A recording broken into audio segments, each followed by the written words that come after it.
What's up? What's up? Welcome to the Smash Masters podcast, episode 88. 88.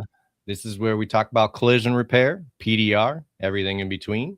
We already got Alex and Cass in the comments. What's up, peoples? What's good? What's up, James? How's it going? Hey, James. What's going on, everybody?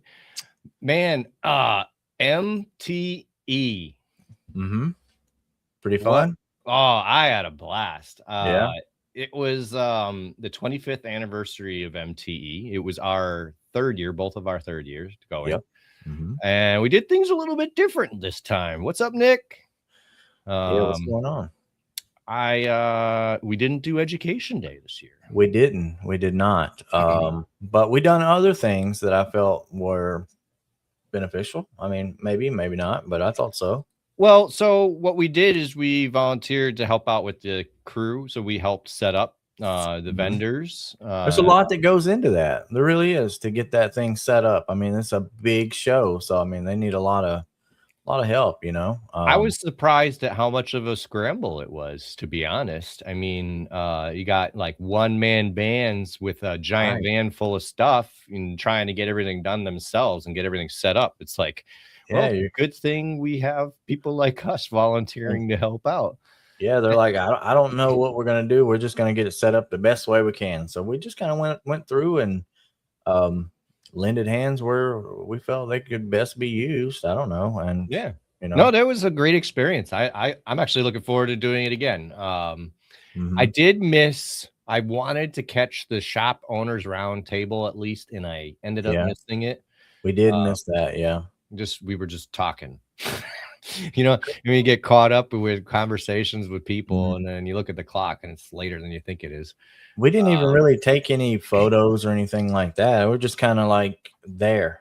Yeah, we're in the moment for sure. Yeah, for sure. But I kind of enjoy that. We did take plenty of video when we did the YouTube style video stuff. On Saturday, we went around. We didn't hit nearly as many booths as we wanted to. We were kind of rushing to do that, honestly. Yeah, it was. Yeah. It was. Yeah, that's eye-opening how much time that took. It really was. It really. We had help from Greg this year. Gregory. Right. He was our camera guy. So if you see our YouTube videos from the booths, Greg is our camera guy. We really appreciate it. He did a great job helping out, and he did. And I mean, he was a trooper with it too. I mean, he's pretty much follows around the whole time, just recording. Yeah, but he's a great photographer. So I mean, I couldn't have picked anybody better for that. I really couldn't. Yeah.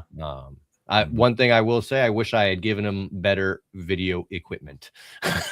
And I think we're going to do that next year. This year was just my cell phone. I think next year we're going to bring some better mics and some better cameras and maybe dedicate more time to that. But that's my favorite part of the show, is going around and talking to the guys about their new products and everything. It kind of feels like a cheat code, having the podcast and being able to talk to those guys. And, you know, you tap Matt Boyette on the shoulder. He goes, "Oh yeah, let's do it." You know, let's do it. Yeah. Yeah. He just leaves the conversation he's having behind. Everybody was real open to doing it. It's just like finding the amount of time and stuff, you know, to catch everybody. So, I mean, we'll probably up it even more this coming, you know, the next roll around. Probably do a 2-camera setup, better cameras, like you said, better equipment, and just kind of overall make the feel a little bit you know, more interesting. But it was still fun. It was still fun. Oh yeah, I loved it. Yeah, that's my favorite thing to do. We put out videos now from a few places, but I've got a bunch more footage to go through, a bunch more videos. Make sure to follow the YouTube.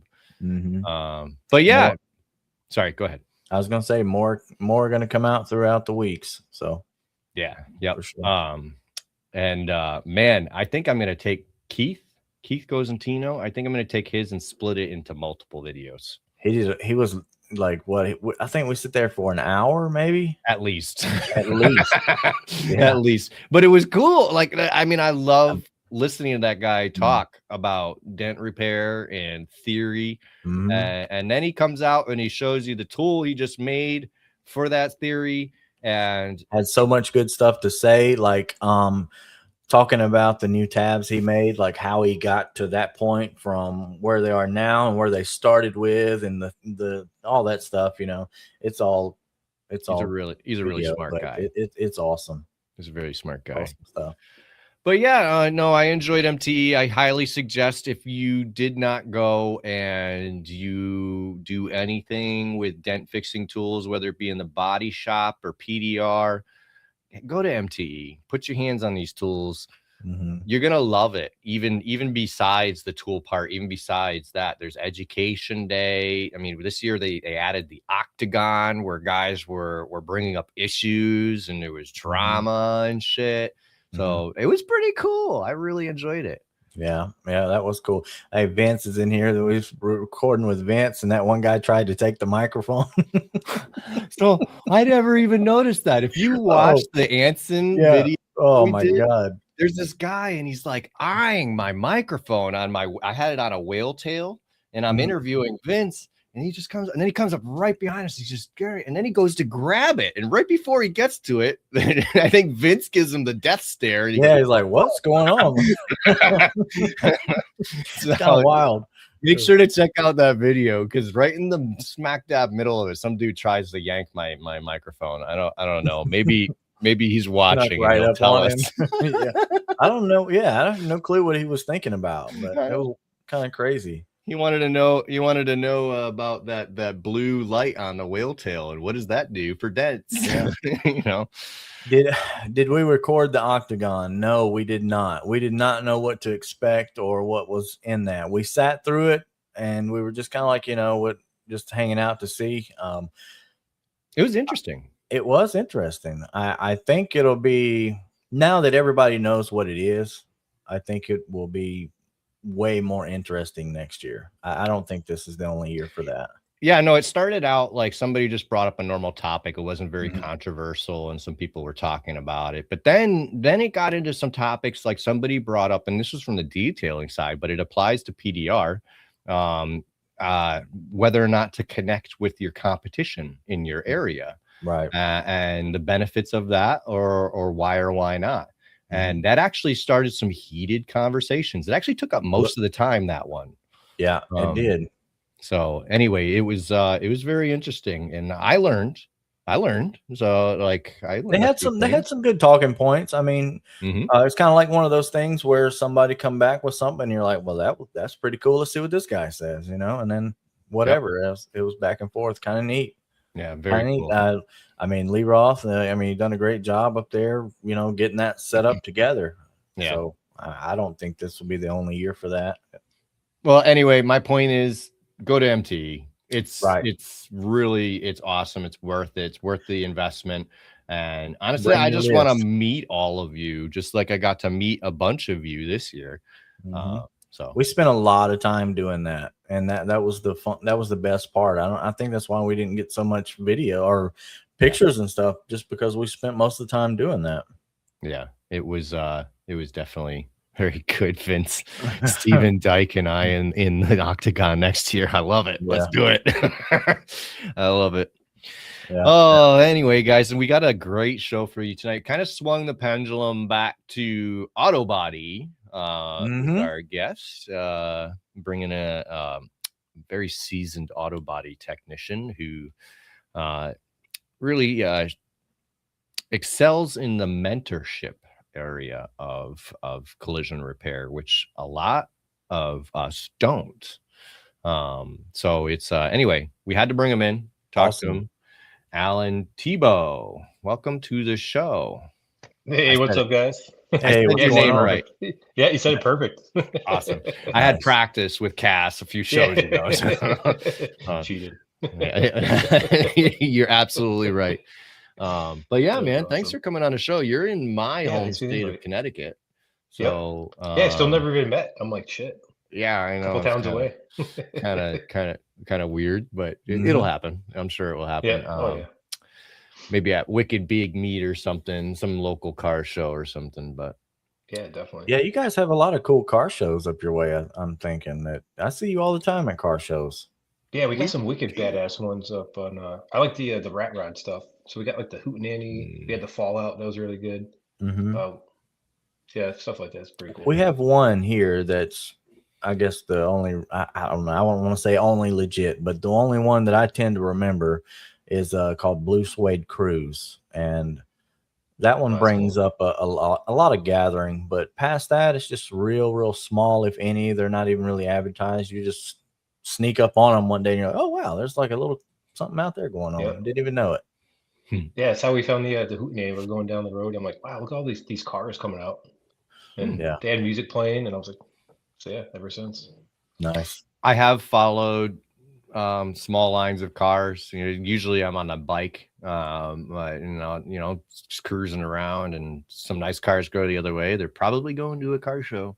Mm-hmm. Just probably follow them right over there. That's cool. But yeah, there's lots of people, lots of cool cars in Connecticut, especially if you go down towards the coast and everything, and especially if you add a charity event to that car show, like the Dream Ride and the Dream Cruise. Oh, I bet that does bring some really awesome stuff. I've still never been. I've still never been to the Dream Cruise. That is the one, in my opinion, to go to if you want to see things like Paganis and Ferraris mixed in with lowered Civics and classic Camaros. Whatever. It's pretty much everything, and it's a big bike show too. So if you're into motorcycles, it's big on that as well. But they kind of split it into a whole weekend. It got so big they had to split the bike day and the car day separately. Oh shit. Yeah. But yeah, highly suggest that one. But we're all really car guys here. I want to know, let's start your story and go way back. What got you interested in cars, Alan? So I guess going way back, I would say in high school, I had my first car. It was a '88 Corolla.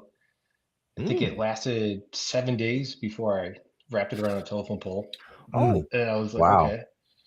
And then after that, then I got a Monte Carlo SS, or a Monte Carlo that I turned into a SS. Okay. So then what from year? there it was '88. So I kind of stuck in that time frame of cars, and so we kind of souped that up. Me and my dad made it faster and faster. Crashed it so many times where I was like, okay, maybe I should slow down a little bit. Yeah. On that. Right.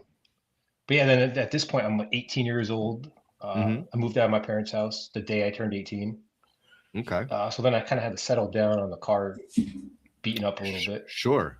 And so I was kind of like job search. I didn't know what I wanted to do. I was a cook at a nursing home for a little bit. That was kind of like, this isn't really working. So then I got a job at making cameras for like medical cameras. And that job was just boring. That was probably the boringest job I had. Literally just cutting like little fiber optic things over and over. No, just kind of like on an assembly line kind of deal. Yep. Yeah. Very small assembly line. Stuff like that. It's no fun. That's wild. Like I'd fall asleep doing it, and I'm like, this is. But they eventually laid me off on that. They're like, so they were nice. Instead of firing me, they laid me off, which was cool. And then my buddy's dad owned a construction company, and that was kind of cool. We were doing like small framing, a lot of concrete. But then I realized all the guys in this were like just beat up. They were just hurt. I was like, okay, I don't see myself doing construction for forever. And I'm like, I'm always smashing my cars up. Let me see about doing this collision aspect. And I thought I had to go to school, so I went to Barron, did the whole Barron setup. I didn't know you went to Barron. I went to Barron. Yep. Yeah, I went, and it was a small like little shack too, like by the airport. And I'm like, wow, this is okay. So I'll go to school. Do you know what year that was? I see. I was 18, 19. Okay. So yeah, it was 22 years ago, probably. So like 02, 03, 04. Yeah, probably like 04, 05-ish. Okay. I went. Okay. And so I did that. I graduated, thinking I'm like, oh, cool, I'm going to graduate. And I'm living on my own at this point. So I was working at Napa on the weekends, at FedEx at nighttime. Wow. So I was just hustling. It's kind of crazy, like before you nail down a career, we'll just use auto body, like how much different stuff you can find that there is to do. They're just little trinket kind of jobs everywhere like that. It's wild. Totally. Yeah, it was kind of fun too. Like I was doing like parts delivery at Napa, and Yeah. which was fun. And then I had a blast doing that. And then FedEx throwing boxes into a truck. That was How'd you find all fun. these jobs? Was there something that would go-to method? Like back in the day, it was just the paper. Right. Like I would read the back of the newspaper, Classifieds. Go yeah, into classifieds, and be like, okay, cool. That's how I found all my go into the okay, gas cool. station and grab one of those papers, huh? Yeah, Yep. it was cool. Sure. Like Napa, I think at Napa, I was actually getting a part for my car, and they had like a wanted sign, and I was like, oh shit, I'm gonna apply for this. I could do that. And that was different then. It was oh, yeah, different. totally different. Yeah, I walked in and they're like, oh, you want a job? Okay, here, fill this piece of paper out. Filled it out, and like, okay, cool, you're hired. Right. Like, Yeah. I'm like, Yep. cool, man. Yeah. I started the next day for that, which was fun. Okay, so And parts then, delivery driving for Napa, it was like a part-time gig. Yep. kind Yeah, of that was stuff. like a All right. weekend, sometimes after school. And then I was going to FedEx that were like, I want to say like, it was some like overnight shift. So then I was working overnight and then wake up super early, go back to Barron, back to school and whatnot. So you had the early morning classes at Barron. Did they offer night classes at that time? Do you know? Yep. They had the night classes, but So when I went to Barron, they were in the new building in East Windsor. So it wasn't, I think they still had the dorms from the area that you were in, because some guys bust in from the dorms near the airport. I don't know. Yeah, we had this like shack. It was like right the year I graduated, they were just moving into the new building. Okay. And we had like this like little tiny shack by the airport, and then we had a one over. Then there was like 3 locations that they would like bus us around on. Yeah. Or, like, Yes, we'd that drive was around before. to. That was before. I do want to talk about the trade school a little bit. So how long was the program? It was like 15 months.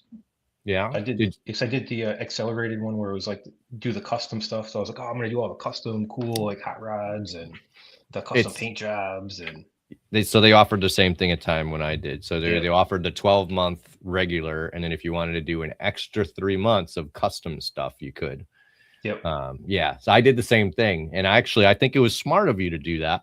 And I recommend people do that kind of stuff, because then when you go for your job, not only can you say you went to the trade school, you can say you did the extra 3 months. You could have graduated 3 months earlier, and you decided to stick around longer. And it's to do fun things like airbrushing and metal fab and that kind of stuff. But hey, all they see at the auto body shop is that you put in extra effort.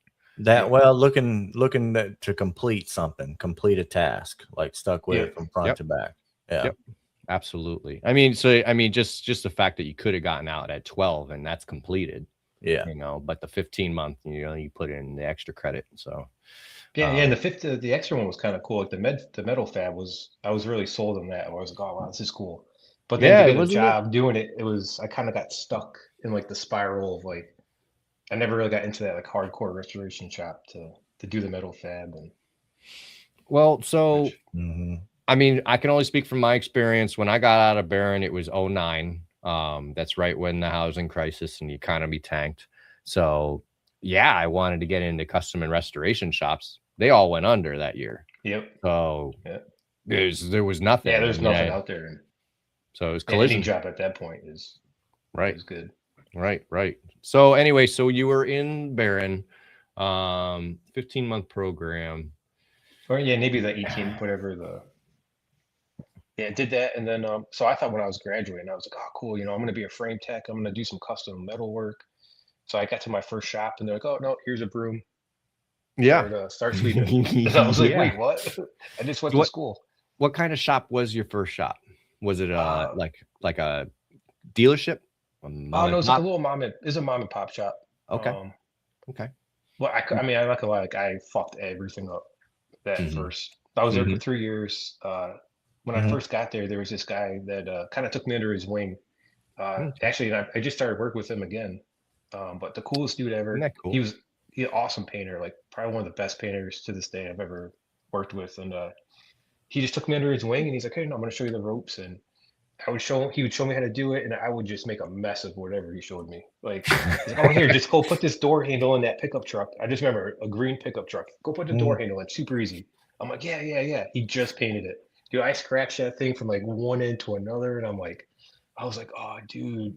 No. And he just like put his head, he's like, okay, we're gonna learn from this. We're not gonna do that again. And Wow. he never he was just so calm and cool about it. Where you got lucky. Yep. You got lucky. I'm happy for you that you found someone like that, because most of us don't. Yeah. I mean, there's other guys in the shop that would just be like, oh, what's going on? And he'd be like, nope, I'm gonna take him under my wing and kind of show him. And that's awesome. So and you cool. work with him now again? Yep. You said? Yeah. So so I worked with him for 6 years, and then me and him, every time he went to a shop, he would kind of like bring me with him. And then then we kind of separated for like 14 years, and I got him a job where I am now, and it's awesome. It's kind of like this, like a circle of life almost. That's cool. That's cool. Very cool. I mean, in my little circle, I had an apprentice at one shop, and he had some knowledge, but he wanted to be a body tech, and so he worked with me for a while, and he left that shop before I did, and now I work with him again. Oh, that's cool. Yeah, and he has totally surpassed. What's up, Corey? It's totally and Ryan. Hey, Ryan. Just, I mean, he's over there. So first, I'll start from the beginning. When he was an apprentice, I don't know, me and an apprentice, it's kind of a bust each other's chops kind of relationship, but still, like, I'll go to war for you, like I'm your best friend at that point, but it's kind of a bust each other chops kind of deal. My fellow body techs, we do that a little bit, but not as much. It's more of a professional relationship. So he comes into this shop and he starts busting my chops right away. I'm like, whoa.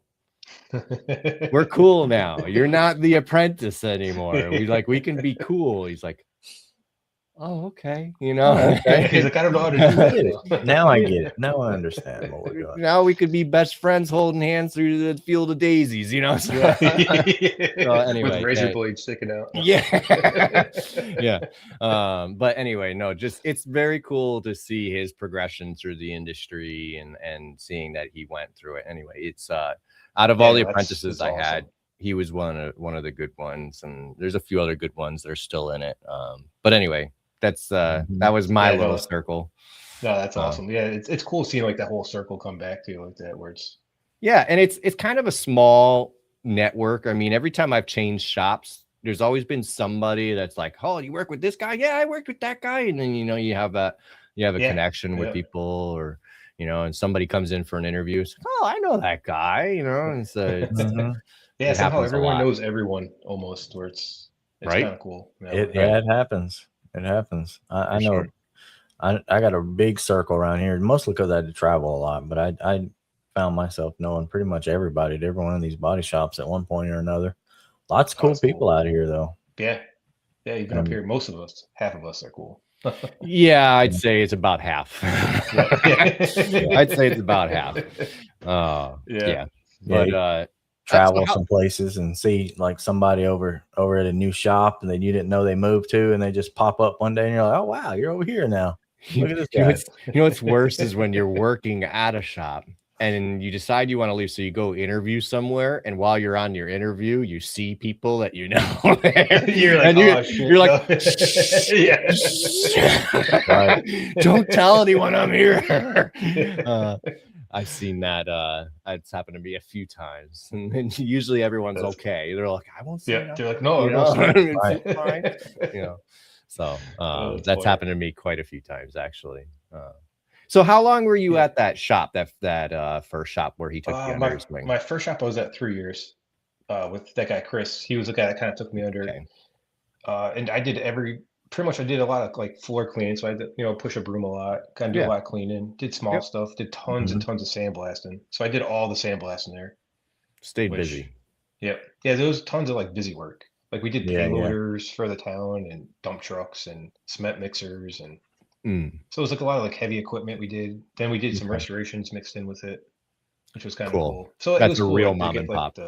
Like whatever we can get our hands on, we did, and so we had some fun.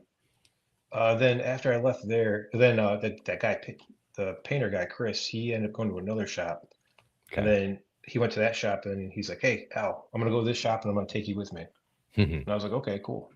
So it was usually a smaller shop we went to, and there we did a ton of like what do you call it, auction cars, tons and tons of auction cars. So it was cool. Like I got more hands-on for like dents. Everything was fixed, nothing replaced. Right. Yeah. And that kind of work. So it was kind of cool, like just to get that experience. And good.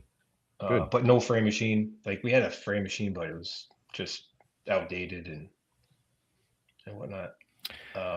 That's normal. Yeah, pretty normal, I'd say. I mean, that's the same way here. Same way here. I mean, old frame machines. Tram gauge everything instead of everything was tram gauge, tape measure, like tram gauge and an old laser. I will tell you though, I mean, these measuring systems, if you go in and you only learn the measuring system, I feel like you're missing something because you're not learning the actual so you learn how to tram gauge, you learn a lot about the car's structure and how to measure it and how to figure things out. These kids, you know, their car liner, something goes wrong with the little track on the car liner. Now they can't use their car liner. Yeah, it's anymore. like the end of the world. It's like, oh, rude. You know, whereas I'm just like, oh, okay, go get the tram gauge, whatever. You know, let's get this done. You know, it'll take longer, but we get it done, you know. Right. So that's an important skill. I feel like that should be taught no matter what. Just the basics. Go back to the basics. That's hard to do in general though, to kind of look at the vehicle and just kind of be able to tell where something's damaged. Just, you know, like, because not all the time it's blatantly obvious, but if you fooled with that kind of stuff before you made your way around, you can definitely see what's going on. Yep. No, I mean, there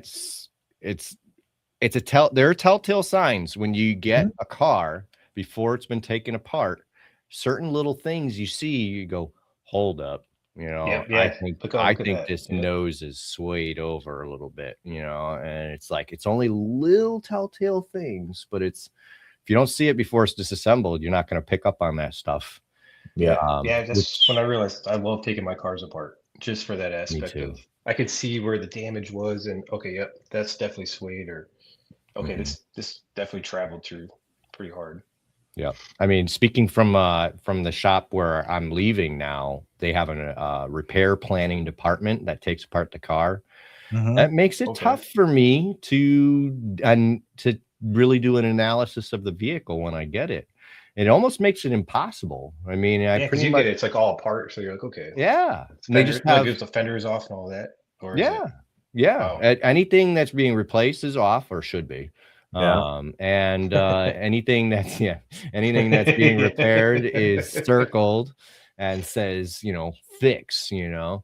And so like my mind goes, okay, do you do the estimate, repair, I repair those panels, send it down the line. Then somebody else puts it together, and now he's putting it together and nothing's fitting, and they're going to me, why doesn't the headlight fit? Right, you know. And it's like dude. Like I pre-fitted it, you know, like I don't know why it's not fitting for you now. And then it turns out the whole upper radiator sport's like this, you know, and nobody caught it in RP because they just zinged it apart, you know, and rip it apart as fast as possible. Yeah, so that model is I have certain problems with that model. In the same respect, I kind of like the fact that all I did was repair for the last 2 years. That's cool. That's my favorite part of the process. So it's like, you mean I don't have to take things apart or put them together? Okay. You know? I really don't mind that part. I really don't. That wasn't really a big deal to me. I agree. I like all the aspects of it where it just makes it fun. It's like, okay, today I'm just going to reassemble stuff, or today I'm just going to, you know, take stuff apart. And I agree. I liked the change for most of my career. You know, sometimes you're repairing, sometimes you're taking it apart, sometimes you're putting it together. You know, I do appreciate that, and the whole ability to, you know, step back and I did this job. You know, maybe not painting. I'm not really into painting. I'll hand that off to somebody else.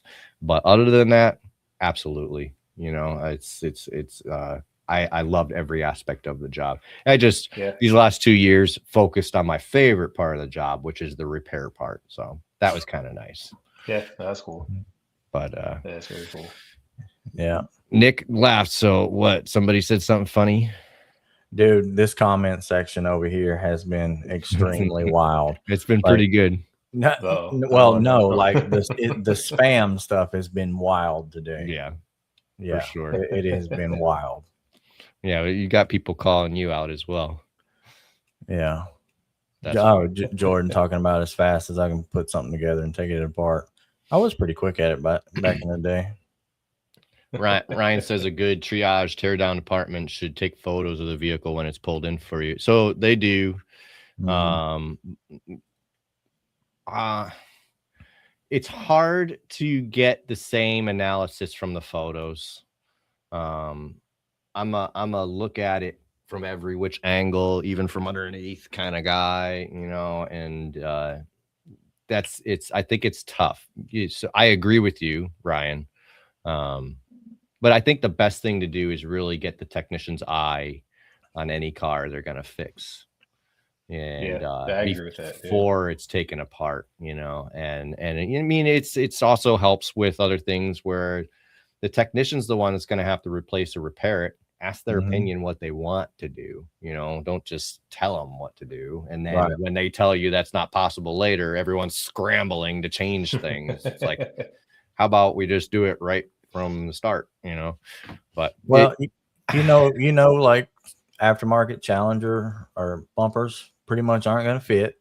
Right. You got to know that kind of stuff. I love the aftermarket parts. Nissan aftermarket parts really aren't going to fit that well. So if you got some of those coming through and you didn't do any kind of fitting with the adjacent panels, you're probably going to have a good afternoon, especially if you're on flat rate.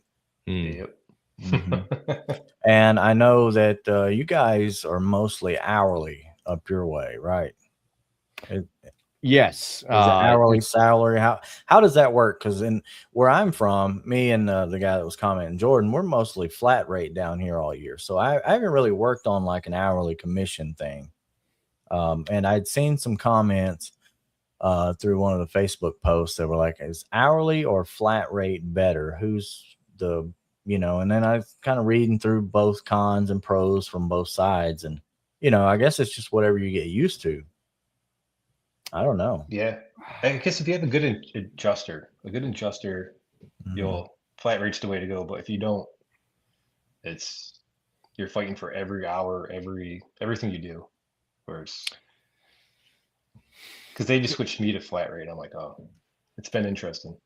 The writing aspect is something I never considered earlier on. I always thought the hourly would be better for me because up here it always got slow in the summer. So I was like, I'm not working for free, so I'm going to get this hourly job. And it pretty much, I think the shops were in tune with that. And they said, oh, we got to go hourly so our guys get paid even in the slow season. Yeah. So most of the shops went hourly up here, which in the same respect can kind of control the pay. So anyway, for me, the guarantee of the money was worth it. Once cell phones and texting became a big deal, we were busy year round. Now the technician would benefit better from being flat rate, in my opinion. But Alan brings up a great point that it's not a good idea to go flat rate if you don't have a good writer. You need a writer that can make sure you're getting covered for everything you're doing. And that's much rarer than you would think. You would think that, there's people out there that are just dying to get after these insurance companies. And there are some, but not enough, I mean, the insurance companies are very good at manipulating, and the people that have to talk to the body shops from the insurance companies are very good at kind of, I don't know, putting themselves in a position of being in charge, verbally. And I feel like some writers just bow down to that. They're like, oh, yes, sir. I'm sorry. I don't want to upset you. It's like, why don't you want to upset the insurance company again? Like, I don't understand that, because you don't want that social problem. And I get non-confrontational people. Yeah. Well, you shouldn't be a writer. Yeah, it's a job. At the end of the day, it's a job. It's right. You need to debate. Take it personal and no, you need to debate with these people and fight for what we need. I mean, this is a business. It's not. whatever. I mean, that's true. I mean, you do need a good writer and all this stuff, but just like I'll bring up a point that Michael says. I mean, you know, flat rate, there's a decline with age. I mean, good point. Depends. You know, if you pace yourself and do good, but also, you know, average hours turned. I mean, how much is it going to take for you to make $2,000? What are you comfortable with? $1,500 or $1,000? I mean, if you turn 50 to 60 hours a week and whatever that brings you to, and if you're good with that, it's cool. You know, it's fine. But I don't know. With me, flat rate would be the only way I would work in auto body. I would not work hourly. And that's really because when you work by the hour, you're pretty much inclined to do any and every specific job, whether or not it's correct. And with flat rate, you know, you have more say so of what you can do with some of these cars. And I feel more correctly, but that's just me. You know, I've never worked an hourly and I don't know. So it's an interesting take. It's just different for me. I think different parts of the country you're going to have different answers, hourly versus flat rate, you know, depends on the area for sure. Yeah. For absolute. Yeah. It's very different industry depending on where you are. I'm new to it, so it's a big learning curve for me. It can have some downsides, but like I said, I mean, dictate what you feel like you want to make and make those hours match that. You know, I mean, you pretty much have to be proactive in everything you're doing. You have to kind of prep for it and do stuff a little bit. I don't want to use the words a little bit faster or cleaner than what you would do if you were hourly, because I don't know how anybody works on hourly. But I do know that you have to kind of be proactive and make sure that everything's done, kind of like a business owner. You know, you kind of have to be that kind of guy in flat rate. Yeah. So I guess my biggest downfall of flat rates, because I like training people like a lot, or like showing people, or, you know, just doing like the little extra stuff with like newer people. And it definitely deters me more of where you get a new tech and I'm like, oh, I can't really show you that. Like, I can't spend 5 hours with you showing you something where it's going to cost me money at the end of the day. So that's that's like one of the big things right now I'm having a hard time facing. It's that's a real downfall to it. I mean, so the shops that I see that are doing well with flat rate in the Northeast have they mostly have multiple locations, and they'll choose a person as a trainer role who gets salary. And that person goes from their different locations to train people, and gets a good amount of money. So it's I think I'd love to see that model catch on better up here. Because we have it at the shop that just took over our shop. We have a ambassador, and he goes around, but he's not like at the shop like all the time. But he's a wicked nice guy, and he just kind of goes around, has all the knowledge. And he does. So he was a tech at one point. Yeah, he was a tech, and then so now he kind of just goes and, like, if they get a new tech, like a brand new tech, he'll like sit with them for a couple months, I think, and just show them the ropes. And so that's cool and stuff. Which is I like cool. Hearing that. That's cool. I didn't know that. So that's good to hear. But you want a mentor. But for me, it's hard sometimes where I'm like, I just want to like show this person, like I want to show them a little bit more than, you know. Right. Right. So yeah, that's a little sad to me. I mean, I'm a little excited for you for the flat rate, because I feel like the potential for making when it's money is there. So far, it's been pretty solid. Where I'm like, okay, this is cool. Yeah. So I can kind of control my hours. Where I'm like, okay, you know what? I'm starting to figure out like, if I get this car here and there, I get this for it, and so it's kind of fun. It's like a new game almost. Yeah, you kind of have to set them in like, well, I'll get these set up for tear down, and then I get these set up for body or whatever you're doing to them. And then I get these set up for hang-ups, you know, and then you might have to schedule a hang-up and then a repair or something throughout the week. But, you know, you always get your first, you know, kind of, that's why I said being proactive. You got to kind of make which ones can go, at which day and times and all that stuff. Whether you're hourly, you're just like, well, let me just whatever this guy you says, just kind of go one that's at a what time. I'm going to do. Yep. Yeah. I mean, I never had an issue stepping away from my job and going to help somebody because I'm hourly and getting paid the same either way. Well, I mean, nobody really had any issues stepping away from anybody. I mean, I don't think that's really it ain't really that serious in that motivation. You're not like, I don't know how to explain it. I think people that never done it, when they look at it, they're like, I just got to be wide open all the time. And that's not really the case. Like that's how I felt. It's definitely how I felt. I was like, I just got to go. And then now I'm starting to get into it where we all help each other still. And, it hasn't really changed in the shop culture part of helping and stuff, which is cool. Yeah, absolutely. So, I mean, getting back to your story, you're in your second shop. I'm assuming that's not Vernon. No, that was it was like a little tiny shop. It's called Auto Network in Ellington. They're no longer there, but we just did mostly just a ton of like just cars, used cars and auction cars. We did some customer cars here and there. We did a couple little restorations here and there, but then we got super slow. So there's a week where they didn't have work for me, so I was like, oh, you know what? So I was doing some side work at home, and then I just went to the shop in hometown, and I was like, oh, let me just go walk in, introduce myself.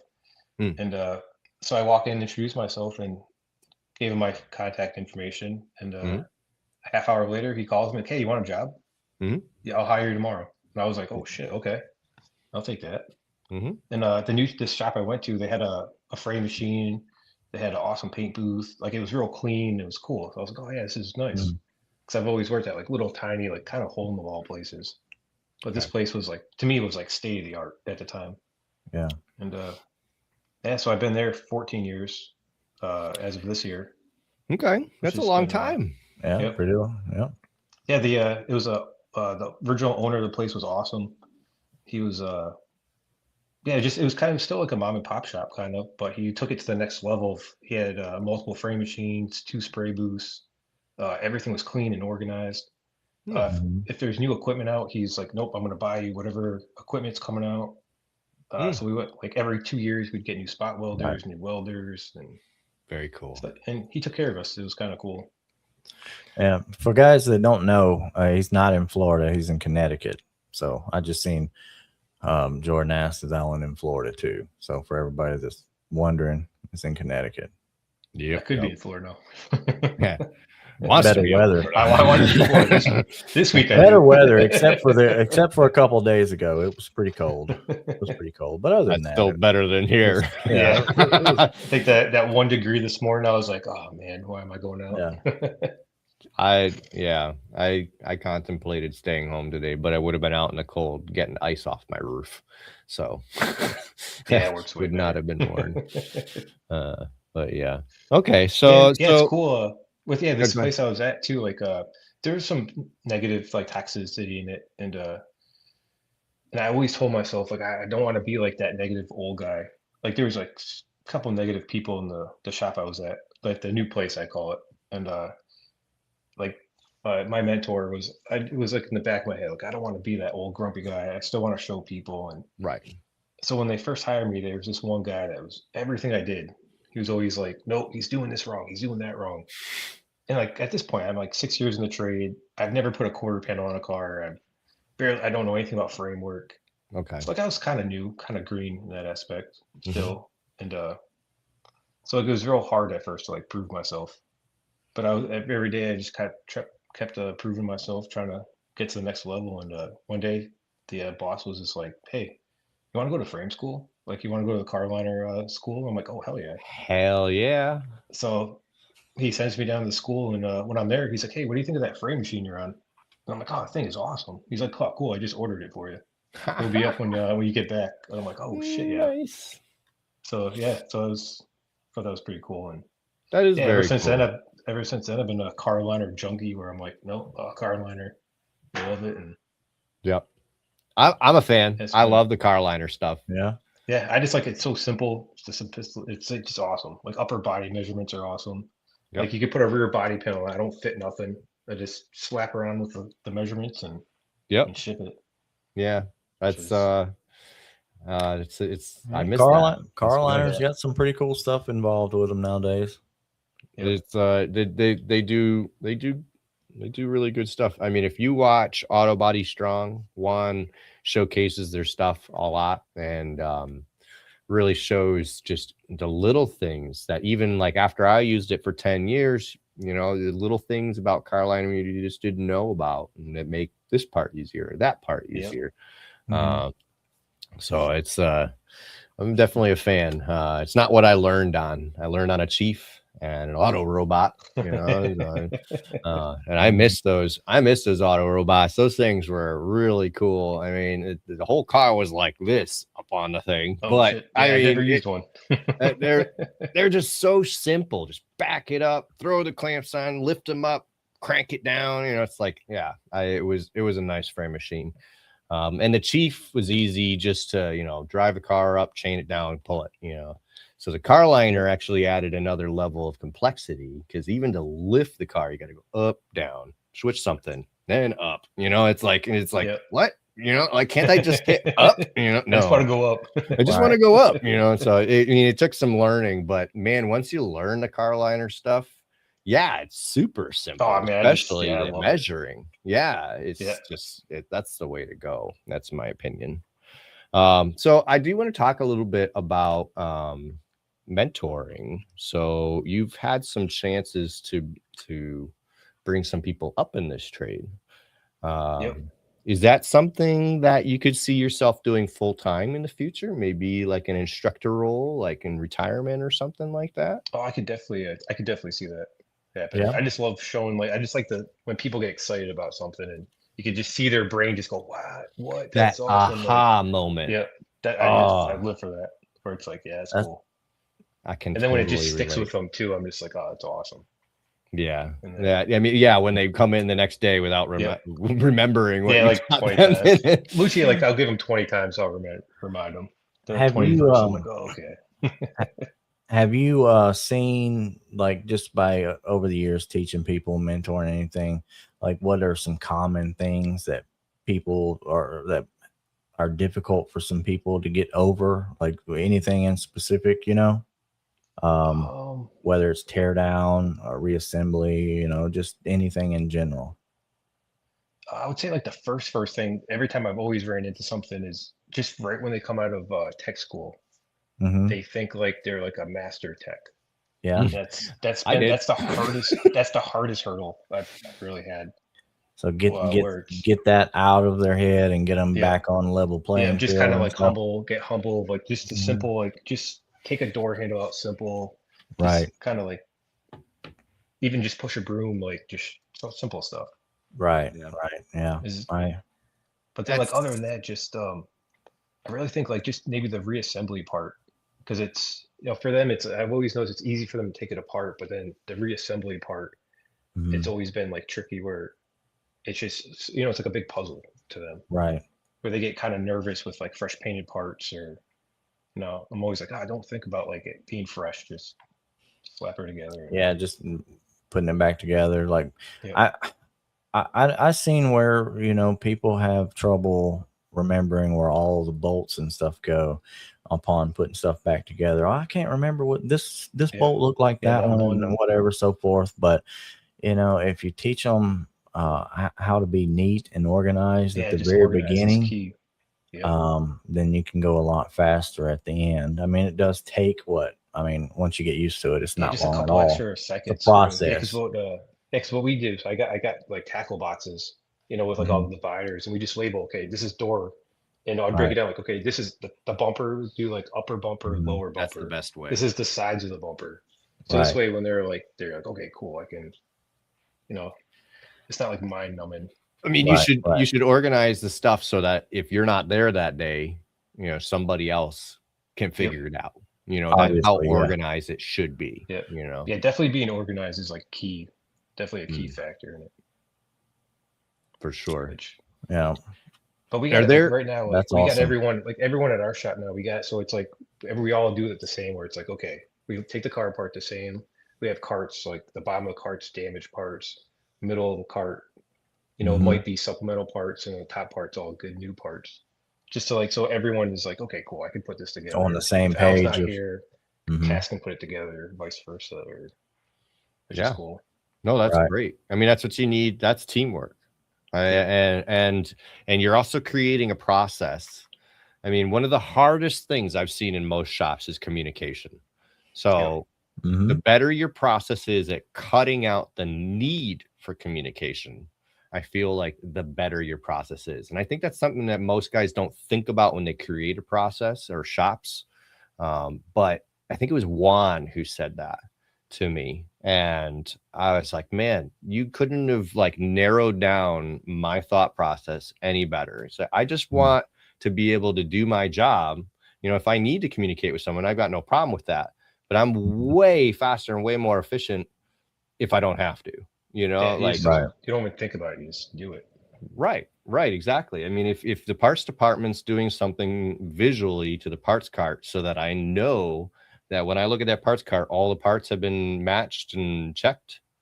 I don't need to go ask somebody, are the parts here? I don't need to open the app to check if they're here. You know, I'll just visually, boom, see the cart. Yep, there it is. Right. Grab it and go. Just and you create an efficient process. So Jordan said people don't just grab a box and throw stuff in it. I'm sure you all have a guy that worked there like that at one point or another. My favorite was when they would do that and then throw it in the car. So like all the bolts are just, I'm like, okay, cool. And the floorboard. Yep. All over the carpet. And I'm like, this would be a fun night. Alex comes in and makes a good point. He says, tell your car liner rep that you want Mo clamp tools with the system. And I totally agree.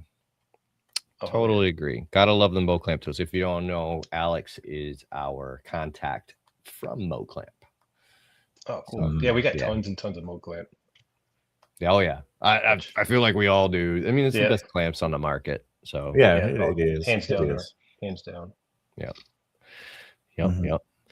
I have worked with a few people, Jordan, that just grab a box and throw it all in. I mean, it kind of, when I was first taught, we were taught paint cans, big paint cans, and you get one can for the whole bumper, one can for the whole door, one can for, you know, like, and stack them on top of each other or inside one another. I mean, hide them in the car. Where are the fasteners? I did that one time. One big bucket for every part. So, I mean, when I started, I was in a Toyota dealership. So all we worked on were Toyotas. And to this day, you can take all the fasteners from a Toyota and throw them all in one bucket. I'm going to be fine. You know, I'll be perfectly fine because they haven't really changed the way they do fasteners over the years. Anyway. But and so I understand that, but to nail down that organization so that in case you're not there, someone else can put it together is very important. And yeah, it took a minute to get. I had a shop that forced that on me. That's the only way I got those tackle boxes, and I started doing tackle boxes because I hated them at first. But that's the best way. And I went and I left that shop, went to another shop that was using bags. And I was like, oh, hell no. I went and bought like 10 tackle boxes, and I bought the ones that shop was using. So they were like 30, 40 bucks a piece. So I spent like $400 or $500 on these tackle boxes. I use bags, and that was fine with me. But of course, everybody's different, you know. Everybody's different. Yeah. I mean, any amount of organization is right. Whatever you don't like. Yeah. Whatever you enjoy, just as long as it can be labeled. Try the bags tomorrow. Now everyone's gonna be like, "Hey, Stefan, I'm using bags." Bags are the best. If you guys go to using bags tomorrow, please let him know. I'm using bags, and this is. I'll tag you. I'll make a video. I'll tag you in it. All right, fine. I'll repost my video about bags that I made like 4 or 5 years ago. Repost that video, and then everybody go to it. And tell everybody how cool bags are. All right. Only the cool kids use them. We're coming down to the end here. I want to get some more questions in. So, Alan, we ask everybody, any trade, how long did it take you of doing the trade before you felt comfortable doing it on your own without having to ask a bunch of questions? Honestly, I'd probably say about like 6-7 years before I was like, okay, Great answer. I could do this. Like before that, I was, yeah. It That's a takes a lot. great It takes a answer. lot of there's a lot involved that people don't realize. Just, a simple little dent. I used to struggle with the simplest little dent. I'd make that dent huge. It'd be a big mound of Bondo. I'd be sanding for days, taking Bondo Stretching on, off, on, off, it. on, off. Yep. Yep. Mhm. Yep. So there's a lot of theory I had to learn quick, and it's a lot of failing. And if you don't have the guy like you did who took you under his wing, it can be a lot of ridicule too. Yep. And it makes you just not want to be in it, where you're like, nope. Right. Like, why am I here? Type thing. Right. And what's wrong with me? Why can't I get this? Yep. That's what's going through my head. My first 5 years. I mean, same here. It took a good 5 years before I felt comfortable. So anyway, we ask everybody that because if there's not any newbies listening now, there will be at some point to the recording. And it's important that they know that it takes that long to learn this stuff. So to not get discouraged and put your head down and just listen. Just keep listening and and just keep trying. Just keep failing. The more you fail, the better you're going to be. Yeah. Really. Yeah. Yep. And if you're stuck in a shop like I was, full of guys that didn't want to tell you anything, and I say that, there was one in my first shop that I could go to, but he was a busy guy and he was hard to get him to really slow down to come help, so like, anyway, I just want to give him a little bit of credit. He was a nice guy. But the people that I was assigned to learn from, not as much. But forget where I was going with that. Man, just talking about just learning, I mean, it's a process. You're going to learn so much, and then you're going to practice that amount, Yep. Just keep practicing, and you keep learning. Like, I'm still learning to this day. Like, I did remember. I just wanted to say that if you're out there in that kind of shop with those kinds of people, send me a message. Send Nick a message. Send Alan a message. Yeah, send me a message. We'll help you. Take pictures, videos. I was sitting on the phone texting a guy for hours last night who wants to get into PDR. He's a 19-year-old working in his grandpa's body shop, and he really just wants to learn the stuff for there, but he was ready to spend like $2,000 on tools, and it's like, whoa slow down. Let me give you some like advice on what things to pick up first, so you make sure you're into it, and then it's easy to spend $2,000. Let's make sure it's on the right shit. So, and it was a bunch of questions, and then it was, okay, what do you think? Should I push first or tap first? So it got into a lot. I love it. Send me messages. I will help anybody who shows that they want to learn, any kind of initiative. It's awesome. So, right. And he's talking about the after hours of practice too, that no one talks about, man. That right there is, you can gain a lot. Like once you get all the shops kind of semi closed down and it's just you in there, that's when you can really do some heavy learning, some heavy kind of figuring out the entire process. So yeah, I mean, if you're new, stay late and put in that learning. And let's see, Michael Price is talking about new Blue generation. Yeah, the opportunities like videos and stuff. It wasn't too long ago that videos were very frowned upon as far as in the body shop. Like, did not want to record no type of work at all, ever. Like, I watched someone get fired for it. Yeah, you could get fired for that kind of stuff really fast. So, and then David said there's no help in Stefan. I would agree. I would agree with that 100%. That's my PDR mentor, right? he said he tried all he could do. He finally just gave up and went home. The one person you don't want to hear that from. God. Yeah, David probably knows that the guys I tried to learn auto body from were probably perfectly nice people, and I just, I was. Oh man. And I'm always looking back at like when I first started, I'm like, oh man, I feel bad for like all those people. Like even my mentor, like Chris back in the day, I was telling him today, I was like, bro, I put you through some hell. He's like, all the stuff he had to fix for me. He's like, only if you knew how. Only if you knew. Yeah. yeah. It's I bet you I could do the same. I stayed in touch with those guys. Yeah, thanks for the GV. My car is currently in David's shop being wrapped, and it's full of all of my tools. I sent them a message today. I said, if you need to borrow a tool today, you already have it. It's already in there. It's already there. Just just go. Just get in there and then I'm staring at these little dings on a used door going, well, I guess I'm filling these instead of pushing them out. But back to the old days. Anyway, Alan, thanks for coming on. Thanks for having me. Is there anything you want to tell the crowd before we end the show? Anything we missed? Oh, no, that was pretty solid. Just for the new techs out there, just put your head down and don't give up. Like really, like it's. I love the trade. I've been in it 22 years. Yeah. There's one thing that you got going on that we didn't mention. We didn't even cover this, but you got Kiko coming up. I got Kiko. What are we looking forward to about that? And that I'm excited. That's gonna be cool.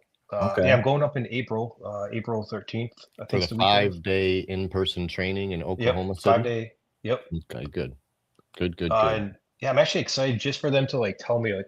So I've been watching a bunch of videos on like lights and how to read lights, and so I'm kind of excited to see like just an in person of like when I can like when I play something like, oh no, Al, you're over a little too much, or you're under too much, or right. Well, what's cool is they'll kind of set you up with some practicing where you'll be able to kind of self judge that. They'll help you. Oh, that's cool. But like really cool. You'll notice with the things that they have you do in the first couple of days, and they're going to work with the light big time. Oh, cool. Right. That's why I'm very excited for the light. Lots of tab theory and stuff. I mean, we'll probably see it as you go through, and then you probably tell your story and you come back like everything that you log through, and but it's going to be it's really cool. It's really cool to see. It's fun. It's a totally different experience than what's out there at the norm. I mean, they do an excellent job pretty much at every aspect of it. So it's fun. Cool. It's awesome. Yeah. No, it's super stoked for it. Everybody that I've talked to that's gone to the 5-day training goes, oh, I loved it. Now try and find any other training that any tech says that about. Right. Yeah. I'm probably one of those weird people that like, I love training. So I'm like, yeah. Oh, I do love training.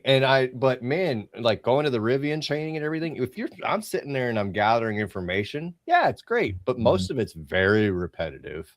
Right. Very like taking, it's important that they show you how to do all the steps with high voltage vehicles and everything. You don't want to die.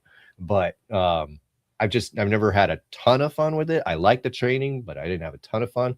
Oklahoma City felt like a party where we learned how to glue pull.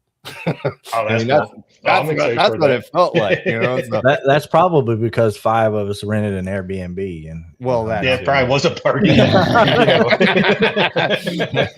That too. That's probably why that felt that way. But 3 of my coworkers just went, and they came back. They were like, "Oh, we loved it, had a great time," and they didn't have an Airbnb. So right.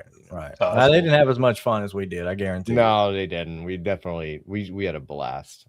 You get to look at Airbnbs now, so I'm pretty excited. So I'm like, cool. Yeah, you'll get to learn from Danny. What does that mean? I don't know that. I like training people for free. I don't know. Nick, Chris coming in here with some weird comments. I don't even know what he's talking about. That's fine. You do you, Chris. Yeah. It's awesome. Christopher Allen says he loves your collision repair videos. Oh, thanks, man. Yeah, I'm still I'm getting better at them. Cass has definitely been critiquing me on that. I didn't even love ask. them. I didn't ask you if you could even see any of these comments earlier. So before we got on, so I don't know if you've seen anything that I put at the bottom. Or I actually haven't been paying attention to it. Okay. It's probably better that you haven't. They get a little distracting, so you're fine. We've read any of the ones that were important, like this one. Right. David says, Alan, you're welcome to come by the shop as well. I'll be there tomorrow for Stefan's cars down there. Yeah, it is there. We'll get some practice. We'll get some practice on it. No making dents. You guys are on the YouTube over here. I apologize at the very beginning on some of these comments. They were crazy. Yeah, there were some inappropriate things popping up. We try and block them as soon as we can. We're pretty much on top of it. Yeah, I got to the yeah. No. Chris says he's been drinking a little bit. But anyway, that's how I started with David. I sent him a note on Instagram saying, "Hi, are you into training?" He's like, "Maybe." So I just showed up and introduced myself and just started shooting the shit. That's how that started. So that's cool. That's my biggest piece of advice. Just go show up. Yeah. Right. Yeah, right. I hope whoever printed out your wrap put a little Easter egg in there somewhere for you to find later on. There's no print. Nothing's gonna be in there. It's actually pretty cool. He gets it. Oh shit.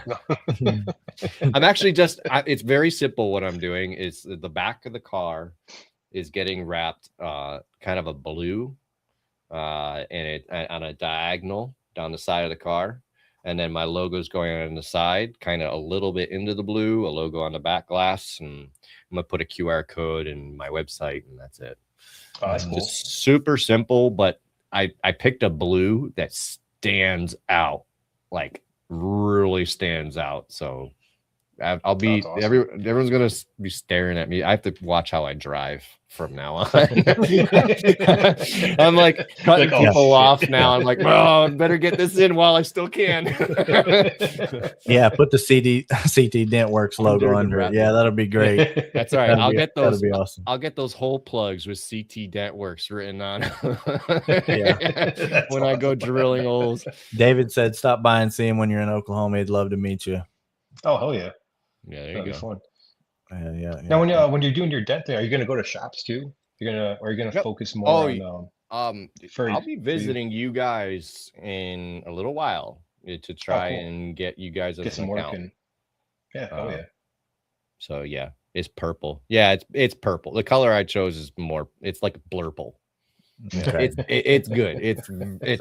So that's purple back here, and then that's blue.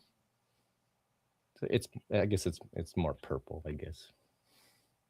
Yeah. Okay. Well, either way. If you saw it, you'd call it blue. It's would. It's blurple. It's blurple. Gotcha. Yeah. Which I love blurple. What color? What is going on? What color is the CT Dentworks going to be under it? Do you know yet? Have you decided about that? Yeah, that's funny. His CT Dentworks van is army green, which is actually really badass. Yeah, that's pretty cool. Yeah. We'll have to do a picture of our two dent vehicles. That'd be sweet. That'd be sweet. All right, Alan. Thanks for coming on. I really enjoyed talking. No, thanks for having me, man. Yeah, and I'll definitely be showing up at your shop with my Blurple RAV4. I'm excited to see that. Trying to get some work there, but it doesn't matter. It's just a subliminal. Shush, David. Oh my God. All right. Well, we'll be back next week with another show. Really appreciate everybody coming on. Alan, stick tight. Don't go anywhere. We're gonna end the show, and then we'll see you in the back room. Cool. See all you guys next Monday. Yeah. Bye, everybody. So crank it up loud.